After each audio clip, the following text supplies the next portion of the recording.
beesha caalamka ayaa uga digtay wasaaradda arrimaha gudaha ee dowladda federaalk ee Soomaaliya in si xun loo maareeyo soo xulista xildhibaanada dooranaya galmudug ee wasaaradda diyaarinteeda ay ka wado magaalada Dhuusamareeb sida ay qoreen wakiilada beesha caalamka ee Soomaaliya.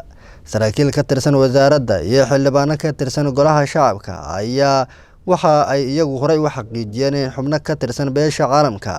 ay xiriir la sameeyeen wasiirka arrimaha gudaha ee dowladda federaalk ee Soomaaliya isla markaasna ay ku wargeliyeen in ay soo dhisaan maamul dhameystiran oo loo dhan yahay kaasi oo aysan ka iibaan karin dhibaato hor leh oo ka jira kala deegaanada galmudug. Beesha caalamka ayaa si degdeg ah ugu soo farageliyay doorashada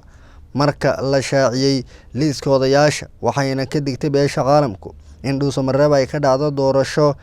la mid ah tii ka dhacday Baydhabo taasi oo si qabsi badan uu ka dhashay isla markaasna halkaasi dad ay ku dhinteen ayaa lagu yiri hadalka ka soo baxay beesha caalamka. Amnilayda siyaasadeed ee galmudug in ay ka qayb qaataan dhismaha maamul galmudug oo loo dhan yahay oo ka hirgala halkaasi